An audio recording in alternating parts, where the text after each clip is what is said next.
Hey guys, this is John. So yesterday, Wednesday, March 9th, 2016 was a historic day in the worlds of Go, artificial intelligence, and as an extension, all of humanity. It was the first time that a computer program called AlphaGo, developed by Google, managed to beat a professional Go player. And not any professional Go player, one of the best. His name is Lee Sedol. He's a South Korean player, and I believe he's in the top 5 in the world right now. Go ratings seem to be very close at the very top, so it's not clear like who's the very best in the world at any given time. But suffice it to say, this guy could beat the best players in the world, and he is one himself. I think he has the second most championships of any active Go player. And this program, AlphaGo, defeated him in the very first game of an exhibition match, and actually went on to win the second game as well, which was just completed last night. So I've been following this entire match with great interest because I have a passing interest in Go, but also chess and Go often get compared to one another. And of course, I couldn't help but make the connection to Kasparov versus Deep Blue, the two matches that Garry Kasparov contested with the IBM program back in 1996 and 1997. And I thought it'd be fun to look at the very first game that a reigning human world champion lost to a computer program. And that happened on February 10th, 1996. So just over 20 years ago, which is pretty incredible to think. It's already been 20 years. And this was the first game of the 96 Deep Blue versus Kasparov match. And Deep Blue had white, and Kasparov was playing the black pieces. So we're going to have a look at this game, and maybe I'll be able to talk a little bit about computer chess. And I also wanted to do this just in solidarity with the Go community. I want to assure you guys that even though one of your best human players has been defeated by a top computer program, it's okay, and your game will survive. We're 20 years after the fact in chess, and chess, as far as I can tell, is more popular as ever, and still very much the game it was 20 years ago. It's just that top humans can't really compete with top computer programs these days. That's just the way it is.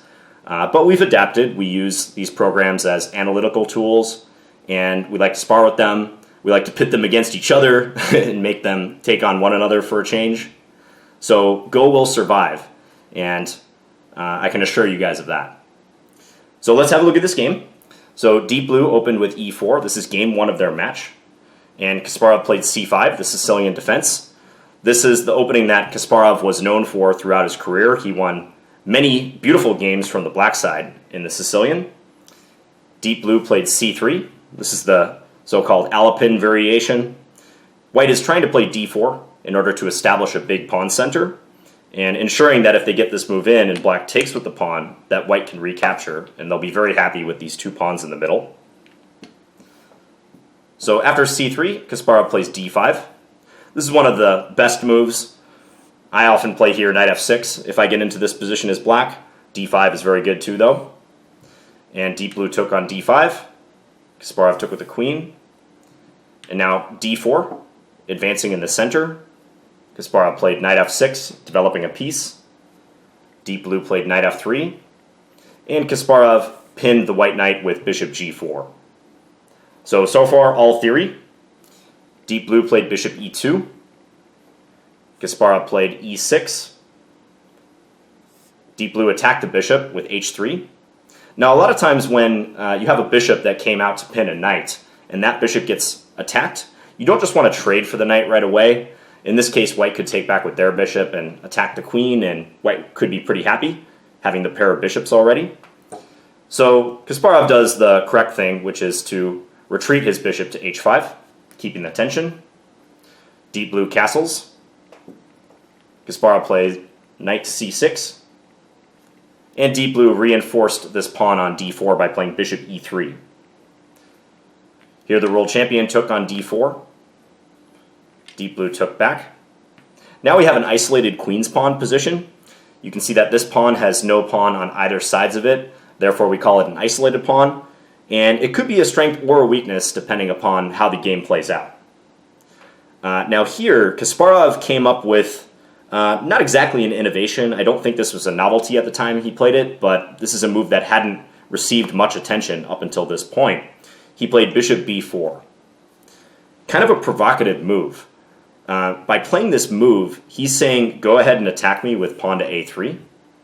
And he's willing to lose a couple tempos with his bishop, I think to try to prove that the white pawns may be overextended on the queen side later, if something like this happens. I don't think this move is that great, personally. I just checked the database to kind of confirm the statistics. Usually black plays instead bishop to e7 because black does want to develop the bishop and try to get castled on the king side as quickly as possible, and it seems like this is just the simpler approach. But nevertheless, it seemed that when Kasparov played deep blue, definitely the first time around, he was in the mood to experiment and try to play in sort of anti-computer style, which nowadays doesn't seem to work so well when humans try to do that against computers. Computers are so good that they can even handle anti-computer strategies. But I have a feeling this was already kind of like a bit of a anti-computer move. And it did take deep blue out of its opening book. So deep blue played a3 as expected, bishop a5, and here knight to c3. So attacking Kasparov's queen on d5. Kasparov just dropped back to d6. Deep blue continued with knight b5, hitting the queen again. Queen e7. And deep blue played knight e5, which is a good move, I think. So jumping the knight into the middle and encouraging black to do something with this bishop, as this bishop is now under attack. So Kasparov took on e2. Deep blue recaptured with the queen. And Kasparov castled. So both sides got their king to safety. We're out of the opening now and headed into the middle game. You can see there's some tension between the knights. White could take on c6 right now, but I think after b takes c6, Kasparov would be satisfied with his control over the d5 square. You can see that he has two pawns plus his knight all controlling that square, and deep blue would have to retreat the knight. So instead, deep blue decided to play rook ac1, cranking up the pressure on c6. Kasparov could take on e5, but then white would respond with d takes e5 and gain a tempo by attacking the knight. Moreover, this would open a line for the white bishop to possibly come to c5, supported by the rook. So for instance, knight d5, bishop c5 would already win an exchange for white, because the queen will have to move and then white can take on f8. So Kasparov correctly decided not to capture that knight on e5, and he just reinforced himself. He played rook a to c8. And deep blue continued to play actively. So the program played bishop to g5, setting up a pin on the knight on f6. And I think this is right around the time that some difficulty started to creep in for Kasparov. I do believe in 96 and 97 that Kasparov was stronger than deep blue. And even though Kasparov went on to lose the 1997 match, it was apparent from the games that computers weren't quite like dominating humans in every contest. But in playing through this game, this important game 1 from 1996, it kind of was clear to me that Kasparov was maybe a little surprised by how aggressively and precise the computer program played. And you'll see in this game that deep blue actually plays in a style that Kasparov himself was probably a little envious of. A very energetic attacking style. And moves like bishop g5 serve to highlight that. Here, I think probably the best move is a6. Not really addressing the pin situation yet, but simply trying to kick back this knight. But instead, Kasparov played a retreating move, bishop to b6, putting pressure on d4. Looks like a reasonable move. But one problem I see here, which is what happened in the game, is that it doesn't quite address this possibility of bishop takes f6. So deep blue snatched off this knight. And if you want to ask yourself, what would happen if black made the natural recapture, if they played queen takes f6? If you want to pause your video and try to figure that out, you can do so now.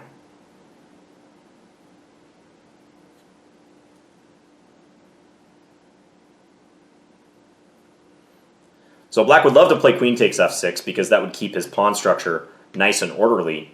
But the problem is white has knight d7, forking the queen and the rook.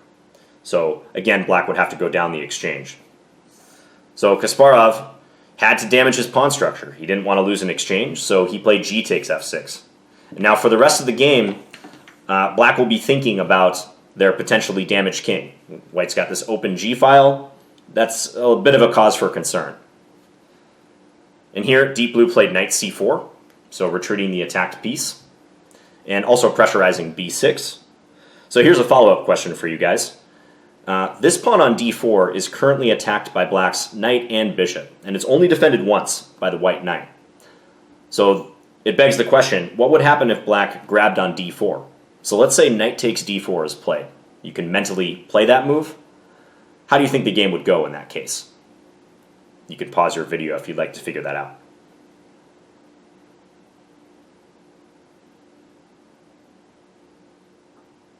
So if knight takes d4 is played, then white can play knight takes d4, bishop takes d4, and now this decisive move, queen g4 check, a fork on the king and the bishop. And already this is an illustration of the problems black faces with this half-open g-file. There can be tactical operations based on that. So not fun for black that this is not possible, although I suspect Kasparov was not panicking by any means here. He just noted that he couldn't take this pawn quite yet, if ever. So instead he played rook fd8, bringing his rook to bear down on the pawn. Deep blue captured on b6. Kasparov recaptured with the a-pawn. Another structural defect. Black has what we call double isolated pawns now, which could be a liability in an endgame especially. Deep blue played rook fd1, very much along the same lines as rook fd8, defending d4. Here Kasparov played f5. This controls the g4 square, so he no longer has to worry about queen g4 check. It also gives his queen access to the king side, so maybe he wants to play queen f6, trying to attack d4, or possibly queen g5 in the future. So, good move.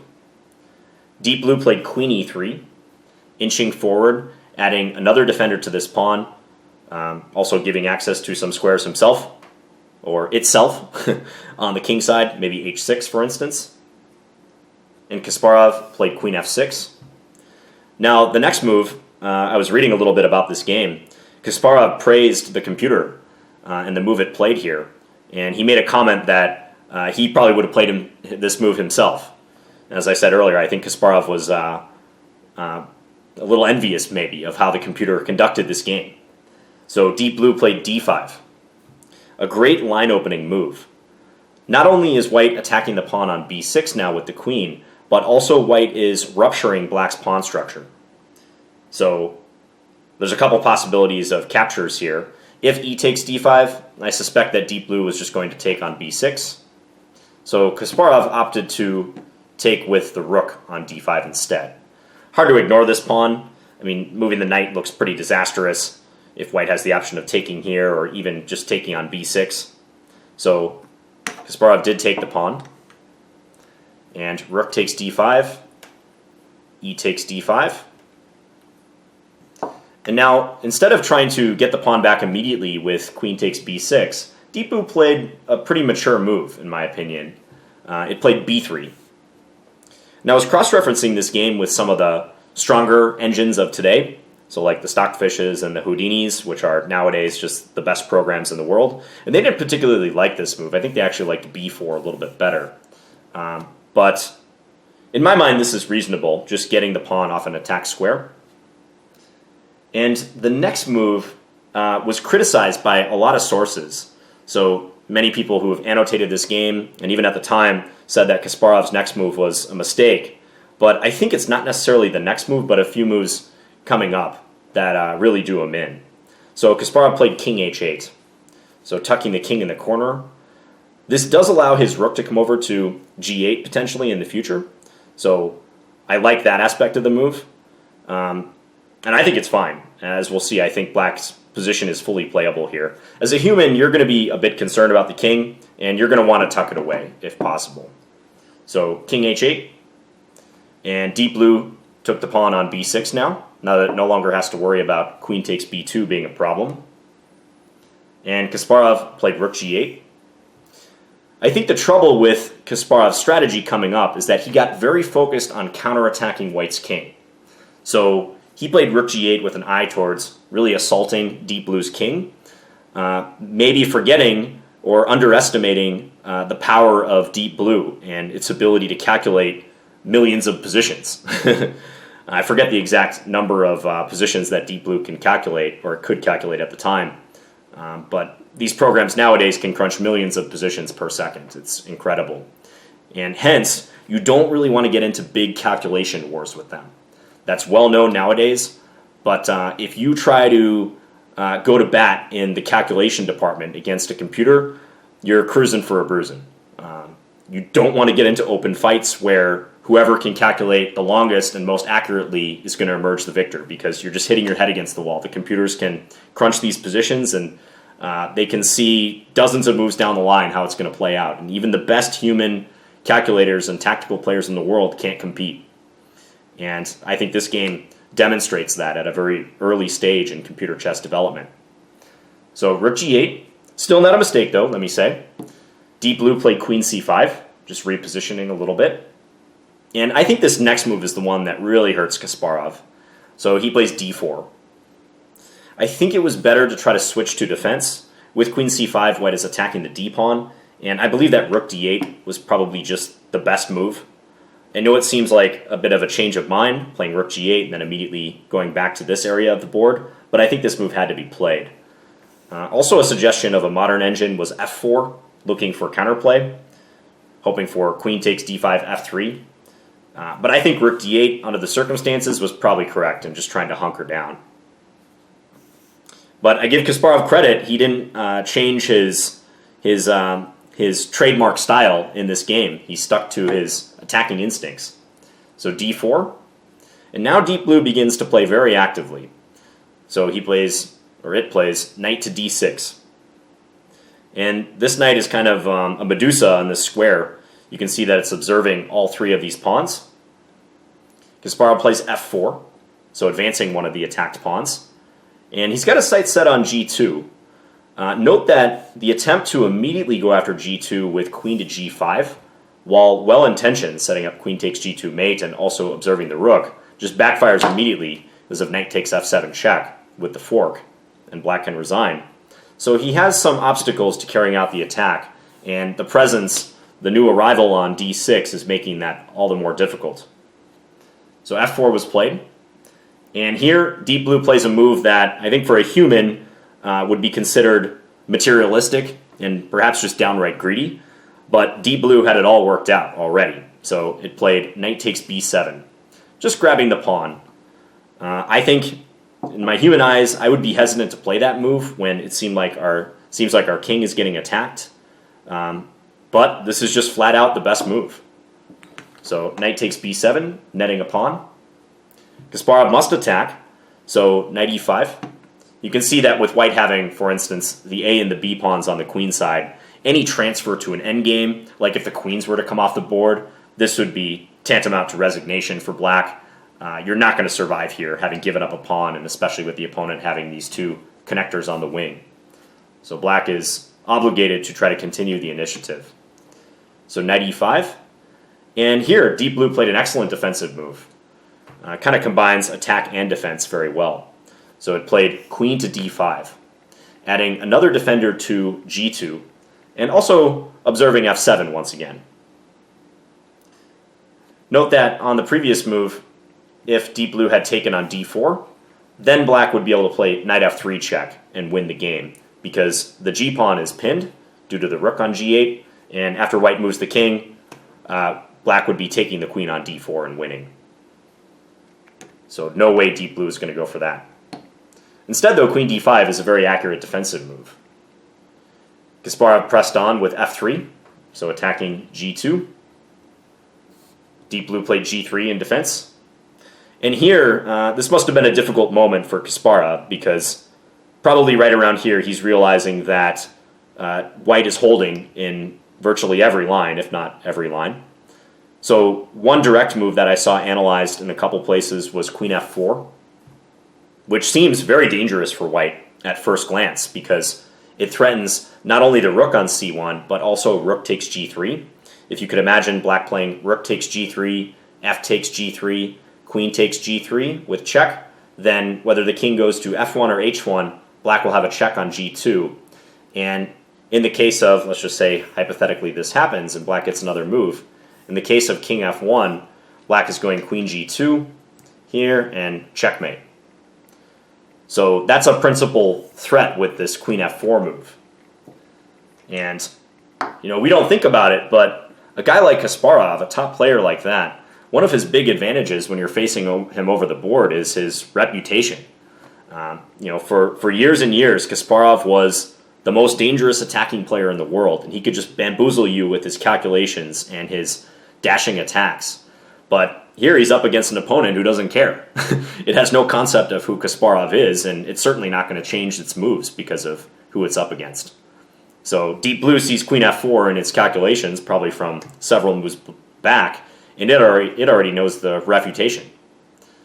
So queen f4 was not played in the game, but if you'd like to figure out how white can refute this move, you can do so now. So pause your video. How can white refute queen f4?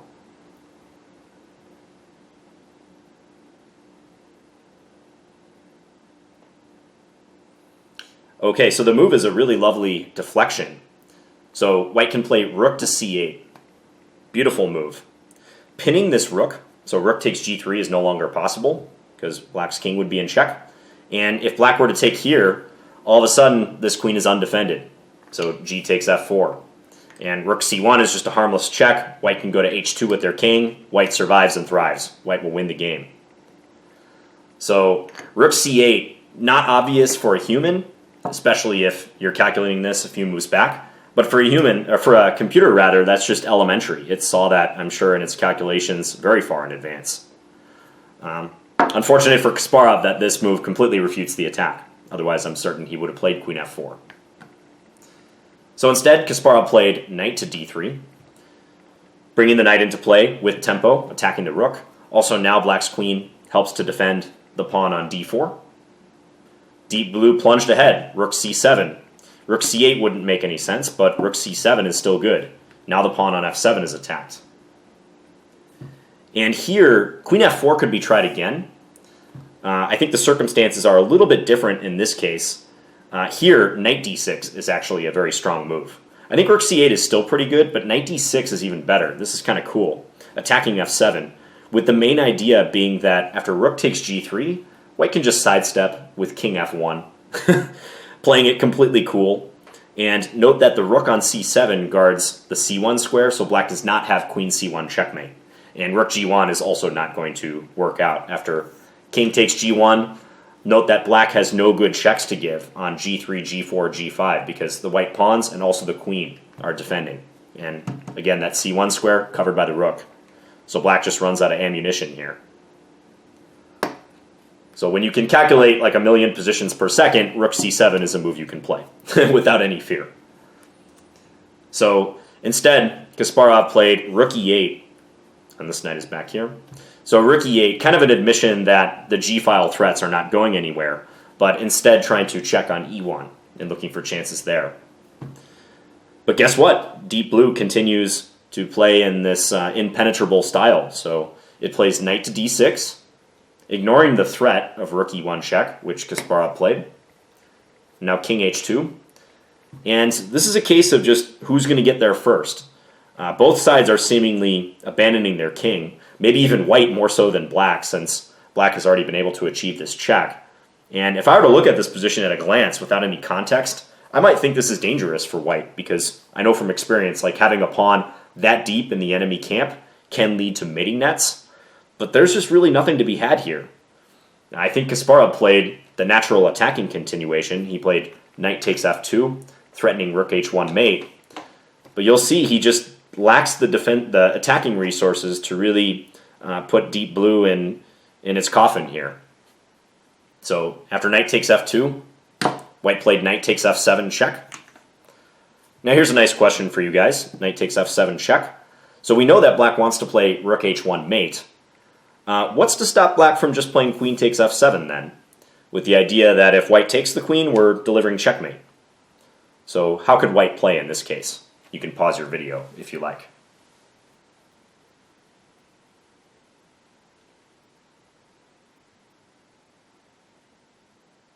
Okay, so the problem for black here is that white does not have to take the queen and can instead play queen to d8 check, a very important move. And no matter how black addresses this check, there's some way they're getting killed. If queen e8, trying to use the rook as a defender, white has queen takes d4 check, and then after king to g8, queen to g7 will be mate. I think that's one of the swifter ways to do this. There might be some other move here too, now that I think about it. Yeah, probably just queen f6, even better, because then black can't block on e5. So queen f6, king g8, and queen here, checkmate.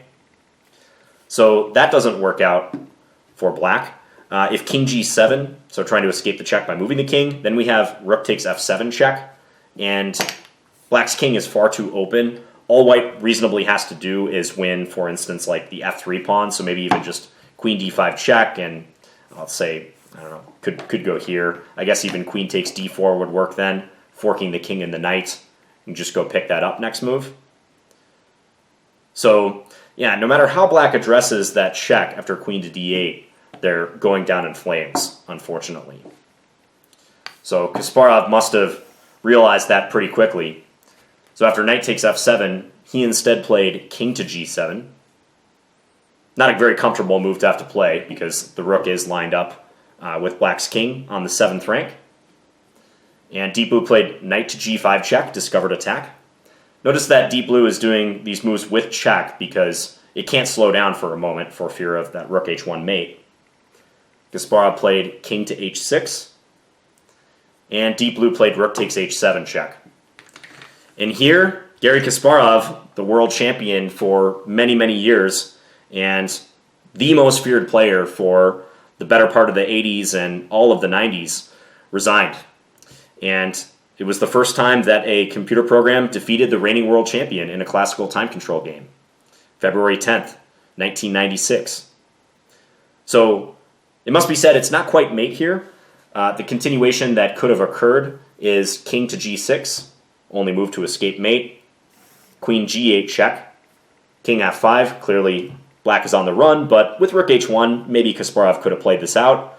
But the move that ends black's resistance here is the simple knight takes f3. Not playing for checkmate right away, but just giving the king access to the g2 square and attacking the rook. So if rook h1, check, king g2, black's done for. They're down way too much material, and even bigger problem, their king is completely exposed, whereas white's is still nice and safe, tucked away behind those pawns. So hence after that rook takes h7 move a couple moves back, Kasparov gave up. And full credit to Kasparov, he went on to win that match. He came storming back and did win that match. But as I said earlier, he lost the rematch in 1997, including a particularly painful loss in the final game, Game 6, that still baffles people to this day because Kasparov played horribly in that game, for lack of a better way to describe it. So I went through this game kind of fast. There's some variations I glossed over. I know it was 39 moves, complicated at stages. Obviously, if you're going to take down a world champion, you're probably going to have to play a complicated and good game. And Deep Blue played that game. I was impressed by how Deep Blue conducted the attack. At no point did white slow down with their initiative, and especially that d5 move. That kind of ignited a lot of their play. And even though objectively the position was okay for Kasparov thereafter, I think the practical difficulties of having to defend there and constantly parrying the computer's tactical threats was just too much for really any human to handle. And I think even the best modern day players like the Magnus Carlsens of this era would be crumbling under that pressure too. So anyways, I hope you guys enjoyed this game. Go check out that Go match that's going on between AlphaGo and Lee Sedol. It's fascinating. I've been watching hours of the coverage, and as I said, I only have like a passing interest in Go. And to those Go players who are watching this, it's all right. Like I said, your game's going to survive, and we can appreciate games for what they are and not worry too much about whether computers are better than humans in games these days. That's just a fact of life, and it's a testament to our human ingenuity as well. So So anyways, thank you guys for watching, and I'll be back again soon with more videos. Bye guys.